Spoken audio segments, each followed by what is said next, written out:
오늘 우리에게 주신 말씀은 누가복음 9장 1절부터 6절이 되겠습니다.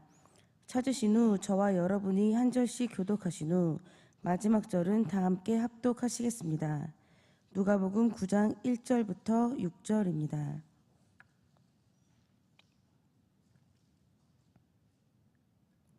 예수께서 12제자를 불러 모으사 모든 귀신을 제어하며 병을 고치는 능력과 권위를 주시고 하나님의 나라를 전파하며 앓는 자를 고치게 하려고 내보내시며 이르시되 여행을 위하여 아무것도 가지지 말라. 지팡이나 배낭이나 양식이나 돈이나 두벌옷을 가지지 말며 어느 집에 들어가든지 거기서 머물다가 거기서 떠나라. 누구든지 너희를 영접하지 아니하거든 그 성에서 떠날 때에 너희 발에서 먼지를 떨어버려 그들에게 증거를 삼으라 하시니 제자들이 나가 각 마을에 두루 다니며 곳곳에 복음을 전하며 병을 고치더라. 아멘. 예수께서 나와 말씀하여 이르시되 하늘과 땅의 모든 권세를 내게 주셨으니 그러므로 너희는 가서 모든 민족을 제자로 삼아 아버지와 아들과 성령의 이름으로 세례를 베풀고 내가 너희에게 분부한 모든 것을 가르쳐 지키게 하라. 볼지어다 내가 세상 끝날까지 너희와 항상 함께 있으리라 하시니라. 아멘. 우리에게 생명과 또 사명을 주시고 또 지금도 우리와 함께 하셔서 우리를 지키시는 그런 하나님의 놀랍고 풍성한 은혜가 이 새벽을 깨우며 성전에 나와서 그리고 여러 가지 사정으로 인하여서 각자의 처소에서 영상으로 예배드리시는 우리 모든 귀하고 보배로운 믿음의 성도들을 위해 그 은혜가 충만히 임하길 주님의 이름으로 축복합니다. 오늘 누가복음 말씀을 잠시 나눠보려 하는데요. 이 누가복음은 크게 예수님의 공생의 사역을 전기와 후기로 나누고 있습니다. 예수님의 전기 사역은 주로 일반 무리들을 대상으로 하나님의 나라의 복음을 전하시고요. 또 여러 가지 이적들을 행하시면서 약한 자들, 또한 가난한 자들, 귀신 들린 자들을 회복시키시는 그런 일들에 중심을 두고 있습니다. 그리고 후기 사역에 접어들어서는요, 주로 12명의 제자를 사도로 불러내시고 또한 그들을 훈련시키시는 일에 초점을 두고 있는 것을 우리는 성경을 통해서 볼 수가 있는데요. 그 이유는 십자가와 부활 그리고 승천을 앞두신 예수님께서는요, 이제 더 이상 제자들과 함께 할 수 있는 그 시간이 없으셨기 때문에 그렇습니다. 그래서 예수님은 당신의 그 부재시 예수님의 사역을 제자들이 계속해서 이어나갈 수 있도록 제자들에게 더 많은 관심과 힘을 쏟고 계시는 것을 우리가 이 누가복음을 통해서 또한 알 수가 있는 것이죠. 자, 오늘 보면은 이제 예수님께서 전반기를 마치시고 이제 후반기 사역으로 접어드셨을 때 그때의 일을 기록을 하고 있습니다. 그 모습이 어떠했는지 그리고 이 모습을 통해서 오늘 우리에게 바라시는 주님의 마음은 또한 무엇인지를 이 시간 잠시 함께 살펴보고자 합니다. 이 시간 읽어봤지만 다 같이 한번 본문 1절과 2절 말씀을 다시 한번 함께 읽어보도록 하겠습니다. 1절과 2절입니다. 예수께서 12제자를 불러 모으사 모든 귀신을 제어하며 병을 고치시며 능권을 주시고 하나님의 나라를 전파하며 앓는 자를 고치게 하려고 내보내시며. 아멘. 예수님께서는요, 바로 하나님 나라를 전파하며 또한 앓는 자를 고치시기 위해서 제자들을 불러 모으셨다라고 본문이 얘기하고 있죠. 그리고 그 사명을 감당할 수 있도록 또 주님께서 주신 것이 있는데 바로 모든 귀신을 제어하며 병을 고칠 수 있는 능력과 권위를 주님께서 제자들에게 위임해 주셨다라고 나와 있습니다. 근데 여기서 이 병은요, 단순히 육신의 질병만을 말하는 것이 아니라 약한 것들, 힘이 없는 것들, 그리고 연약한 그 모습들을 가리키는 말이죠. 아무튼 사랑하는 성도 여러분, 우리 주님은요, 우리를 부르시는 분이심을 믿으시길 바랍니다. 또한 아울러서 우리를 보내시는 분이 바로 우리 주님이시죠. 그리고 어떤 주님은요, 단순히 부르시고 보내실 뿐 아니라 그런 우리에게 하늘의 그 놀라운 그 주님의 능력과 권위를 함께 주시는 분이 우리의 주님이시라는 사실을 믿으시기를 바랍니다. 그리고 오늘 주님의 부르심을 입은 우리에게 이런 놀라운 주님의 권위와 그 능력이 또한 함께 있다는 것을 믿으시기를 바랍니다. 자, 우리 한번 새벽이지만 같이 한번 따라해 볼까요? 나에게는 주님이 주시는 능력과 권위가 있습니다. 이것을 믿으시기 바랍니다. 그 주님께서 지금도 우리와 함께 하십니다. 자, 그런데 오늘 본문을 보면 주님께서 제자들에게 또한 이와 함께 지시하고 있는 일을 우리가 보게 됩니다. 그것은 바로 하나님의 나라를 전파하며 또 병을 고치는 일이었는데요. 그래서 우리 예수님의 이 말씀을 통해서 알 수 있는 그 사실이 하나 있습니다. 그것은 바로 전도와 또한 약한 자들, 즉 힘이 없는 자들, 그리고 우리 도움이 필요한 그런 그들을 섬기는 일이 결코 별개의 일이 아니다라는 그 사실을 우리가 여기서 알 수가 있는 것이죠. 우리가 주님께로 부르심을 받고 또 보내심을 받으면서 하늘의 그 능력과 권위를 부여받은 것은요, 전도하는 일을 감당할 뿐 아니라 그와 함께 우리의 힘이 필요로 하는, 우리의 도움이 필요하는 이웃들을 향해 찾아가 섬기는 일도 또 주님께서 우리에게 맡겨주신 그 일이라는 사실을 잊지 마시길 바랍니다. 즉 하나님을 향해서 또 사람들을 향해서 우리는 함께 이 일들을 감당해야 된다는 것이죠. 다시 말해서 제자들의 사명은 단지 복음만을 전하는 것이 아니라 어려움 속에 있는, 힘들어하는 우리의 이웃들을 돕고 또 섬기는 그 일이 바로 우리 가운데 있다는 그 사실들을 잊지 마시길 바랍니다. 그리고 이 사명은 예수님의 제자로 부름받은 오늘 우리의 사명이기도 하다는 그 사실 또한 잊지 마시기를 바랍니다. 다시 한번 우리가 따라해 볼 수 있었으면 좋겠습니다. 제자의 사명은 전도와 사랑의 섬김이다. 다시 한번 말해볼게요. 우리의 사명은 전도와 사랑의 섬김이다. 이것을 잊지 마시길 바랍니다. 우리 이어서 본문 3절부터 5절까지 말씀을 또한 함께 이어서 읽어보도록 하겠습니다. 이르시되 여행을 위하여 아무것도 가지지 말라. 지팡이나 배낭이나 양식이나 돈이나 두벌 옷을 가지지 말며 어느 집에 들어가든지 거기서 머물다가 거기서 떠나라. 누구든지 너희를 영접하지 아니하거든 그 성에서 떠날 때에 너희 발에서 먼지를 떨어버려라. 그들에게 증거를 삼으라 하시니. 아멘. 자, 예수님은요 제자들에게 길을 떠나는 그 사명과 목적을 가르쳐 주셨고요. 그러면서 길을 떠날 때 보냄을 받은 제자들에게 또한 어떠한 태도를 가져야 할지 그것에 대한 당부도 잊지 않으셨다는 것을 우리가 알게 됩니다.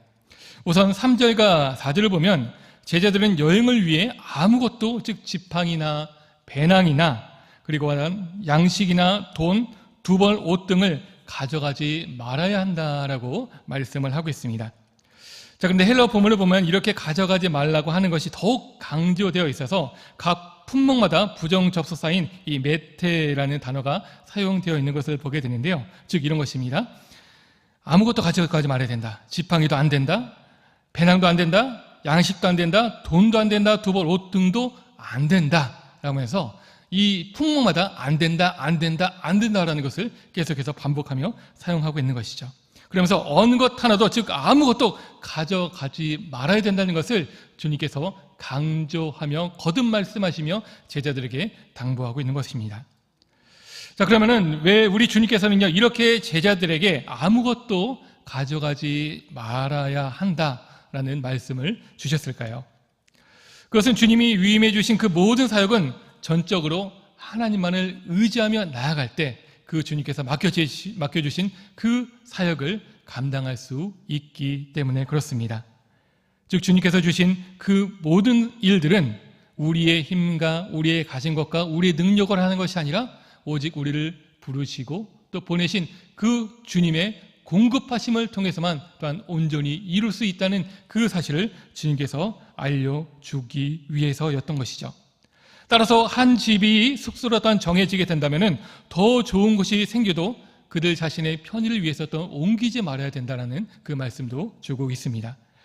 왜냐하면 좋은 숙소를 위해서 옮겨 다닌다 보면은 보냄받은 사명과 목적 이외에 다른 일을 신경 쓰느라 그 주님께서 부르시고 보내신 그 일들을 또한 소홀히 할 수 있기 때문에 그렇죠. 그리고 이것은 사역에 전념하면서 필요한 모든 것을 전적으로 하나님의 공급하심에 맡기는 믿음의 표현이기도 했기 때문에 그렇습니다. 자, 이어서 예수님은요, 제자들에게 당부하신 것은 누구든지 보냄받은 제자들을 또한 영접하지 않는다면은 그 성을 떠날 때 발에서 먼지를 떨어버려 그들의 증거를 삼는 일을 삼아라라고 6절에서 주님께서 말씀하고 있습니다. 이 당시 발에서 먼지를 떨어버린다는 것은요, 유대인들이 이방인의 도시를 떠날 때 그 지방에 부정한 것을 떨어버린다라는 그런 의미가 있습니다. 곧 이것은요, 나는 너희와 아무 상관이 없다 라는 것을 얘기하는 그런 의식적인 행동이었죠. 우리 한번 사도행전 13장 51절 말씀 한번 같이 한번 읽어볼 수 있었으면 좋겠습니다. 사도행전 13장 51절입니다. 읽겠습니다. 시작. 두 사람이 그들을 향하여 발에 티끌을 떨어버리고 이고니온으로 가거늘. 아멘.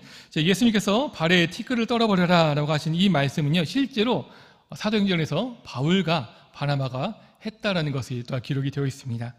이 바울과 바나바는 비시디아 안디옥에서 복음을 전하다가 동족 유대인들에게 박해를 당하고 쫓겨나는 일을 당했습니다. 자, 그러자 그들은요, 주님께서 말씀하신 것처럼 발에 티끌을 떨어버리고 이고니온으로 이동해 그곳에서 다시 또한 복음을 전했다라는 것을 우리가 알게 되죠. 그래서 이 행동은 오직 복음을 듣고 예수님을 구주로 영접하는 자에게는 구원이 있게 되어지지만, 하지만 그렇지 못하다면 하나님의 심판이 있을 것이라는 그런 상징적인 모습을 나타내기도 하는 것입니다. 비록 하나님의 백성으로 자부했던 유대인들도 제자들이 전하는 복음을 믿지 못한다면 그들은 더 이상 하나님의 백성이로 하나님 나라의 백성이 되지 못한다는 것을 우리는 알 수 있는 것이죠. 이를 또한 다시 한번 생각해 본다면 어떨까요? 누구든지 주님의 복음을 믿기만 한다면요, 하나님의 백성으로 구원이 있다는 것을 알 수가 있습니다. 즉 혈통을 떠나서, 인종을 떠나서, 사는 지역을 떠나서, 남녀노소를 떠나서 오직 복음을 믿고 예수님을 자신의 구주로 영접하기만 한다면 그 누구든지 바로 하나님의 백성이 되어지며, 또한 아울러서 하나님께서 주신 그 놀라운 구원과 영생을 누릴 수 있다는 것을 우리는 이것을 통해서 또한 알 수가 있는 것이죠. 사랑하는 성도 여러분, 바로 오늘 우리는요, 이런 놀라운 하나님의 섭리로 인하여서 하나님의 백성이 되었고, 또한 구주 예수 그리스도를 영접함으로 말미암아 구원과 그 놀라운 하늘의 영생을 우리가 소유하고 또한 누릴 수 있음을 믿고 감사하는 우리 모두가 되기를 주님의 이름으로 축복합니다. 그리고 성도 여러분, 예수님의 이 말씀을 통해서 우리는 또한 한 가지를 알 수가 있습니다. 그것은요, 복음이 전해지는 것엔 언제나 그것을 달갑게 받아들이는 이들도 있지만, 하지만 그렇지 못한 사람들과 또한 환경과 상황도 존재한다는 것이죠. 다시 말해 복음을 전하고 약한 이웃들을 섬기도록 주님께 부르심을 받고 또 제자들로 보냄을 받은 우리 주님의 제자된 우리들에게 복음과 주님으로 인해 세상에서 고난과 핍박을 받을 수 있다는 것을 단 이 모습을 통해서 우리는 알 수 있는 것입니다. 그 이유는 이 세상은 아직도 참 빛 되어주시고 생명 대신 주님보다 사망의 어둠을 더 많이 사랑하고 있기 때문입니다. 즉 주님을 거부하고 있고요, 자신의 그 어둠에 더욱더 사랑하고 있기 때문에 주님을 미워하고 또 거부하며 그 주님의 복음을 전하는 우리를 또한 그렇게 싫어한다는 사실입니다. 우리 한번 이를 요한복음 3장 19절과 20절 말씀을 통해서 또 함께 확인해 볼 수 있었으면 좋겠습니다. 요한복음 3장 19절 20절 말씀 또한 함께 읽겠습니다. 시작. 그 정죄는 이것이니 곧 빛이 세상에 왔을 때 사람들이 자기 행위가 악함으로 빛보다 어둠을 더 사랑한 것이니라. 악을 행하는 자마다 빛을 미워하여 빛으로 오지 아니하나니 이는 그 행위가 드러날까 함이요. 아멘. 자, 보면요, 이 세상은요 이 세상은 자기의 행위가 악하기 때문에 빛보다 어둠을 더 사랑한다라고 하고 있습니다. 그리고 그런 그들은 빛을 미워하고 빛으로 오지 않는데 그것은 자기들의 그 악한 행위가 그 빛으로 인하여서, 주님으로 인하여서, 또 우리가 전하는 그 복음으로 인하여서 드러날까 겁내하기 때문에, 그래서 주님을 그리고 복음을 그렇게 완강하게 거부하고 있다라고 성경이 분명히 우리에게 말씀을 하고 있습니다. 그래서 때로 우리가 복음으로 인하여서, 우리가 사랑하는 주님으로 인해서 고난과 또 핍박과 여러 가지 어려움 등을 우리가 당할 수 있다는 것을 분명히 인지하시고 그것에 대한 어떤 마음을 우리가 가질 수 있었으면 좋겠습니다. 그러나 성도 여러분, 이것을 인해서 두려워하거나 또 주눅들지 않았으면 좋겠습니다. 왜냐하면 그럴 수 있는 것은 본문 1절에 나와 있듯이 우리 주님은 그 모든 것을 이겨낼 수 있도록 주님의 능력과 권위를 세상으로 보낸받은 우리에게 이미 주셨기 때문입니다. 이것을 믿으시기 바랍니다. 이 놀라운 사실 또한 잊지 마시기를 바랍니다. 사랑하는 성도 여러분, 이렇게 예수님의 명령을 들은 제자들은요, 주님의 말씀대로 각 마을을 두루 다니면서 예수님께서 주신 그 능력과 권위로 곳곳에서 복음을 전하고 또 병을 고치는 그 놀라운 일들을 이루어냈습니다. 그리고 이런 것들을 또한 우리도 해낼 수 있음을 믿으시길 바랍니다. 자, 그런데 여기서 우리가 주목할 모습은요, 6절에서 이 제자들이 한 일에 대해서 나와 있는데, 근데 여기서요, 이 제자들이라는 말 대신에 이것을 예수님으로 바꾸어도 전혀 그들이 행한 일들이 어색하지 않다는 것을 우리가 또한 생각해 볼 수 있는 것이죠. 6절 말씀부터 한번 같이 한번 읽어볼까요? 시작. 제자들이 나가 각 마을에 두루 다니며 곳곳에 복음을 전하며 병을 고치더라. 아멘. 이것을 예수님이 나가 각 마을에 두루 다니며 곳곳에 복을 전하며 병을 고치더라. 어떻게 보면 예수님이 행하셨던 그 일, 그리고 제자들이 했던 그 일이 같은 일이었기 때문에 바로 이런 모습이 나타나는 것이죠.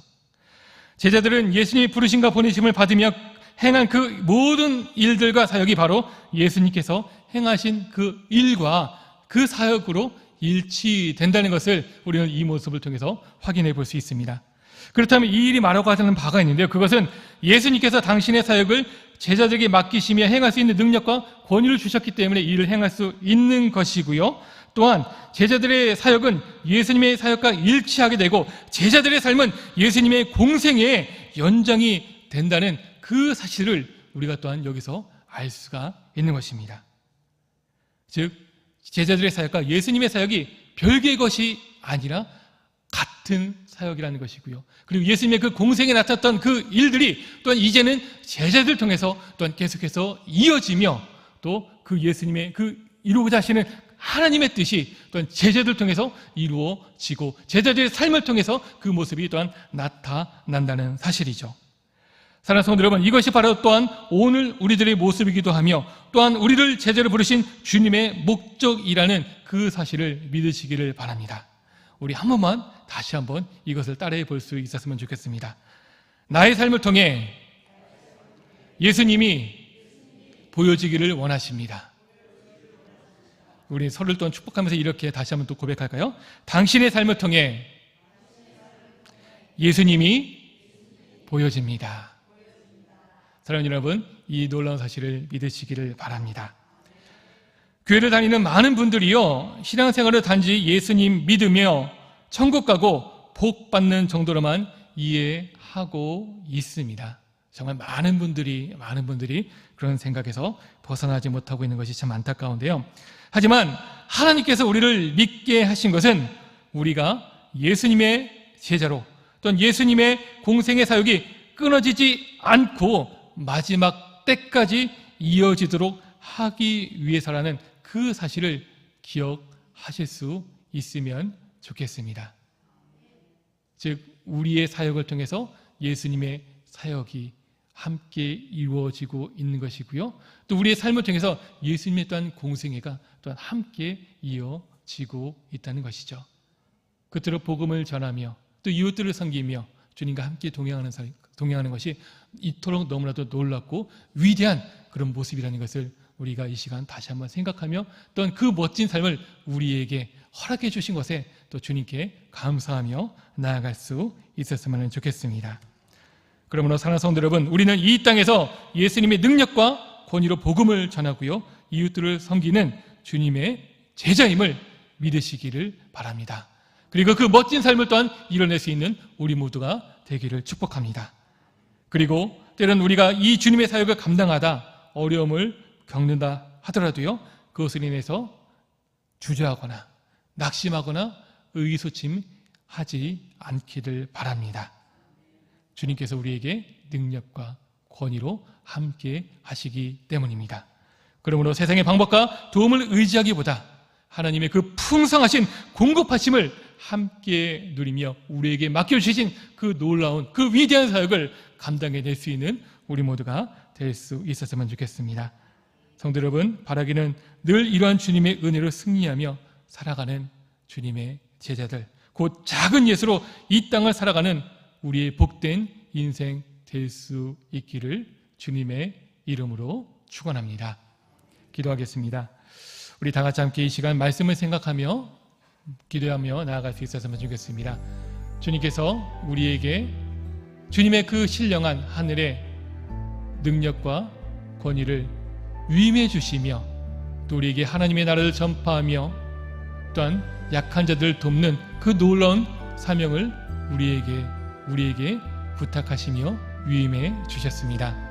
이 놀라운 사역을 감당할 수 있는 우리 모두가 되게 하여 주시옵소서.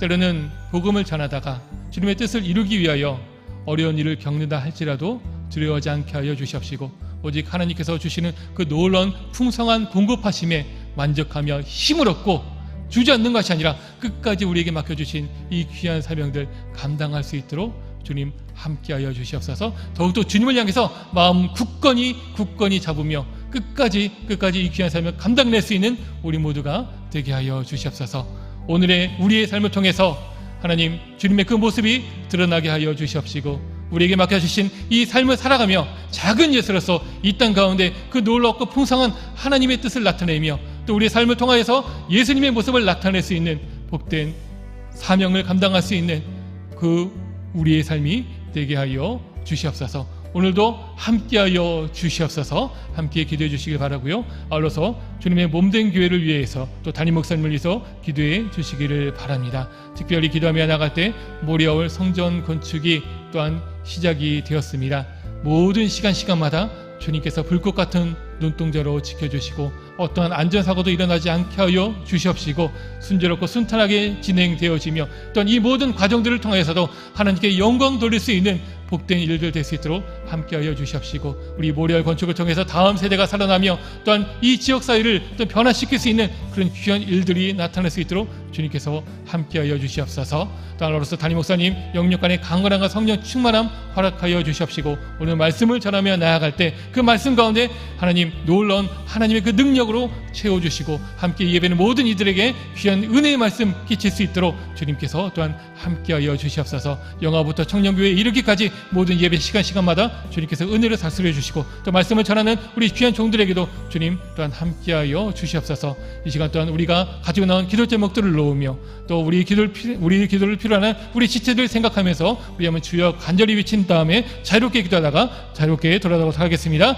우리 다 같이 주여 한번 크게 외치며 기도하며 나갑니다. 주여, 사랑과 내가 풍성한 주님이여 감사합니다.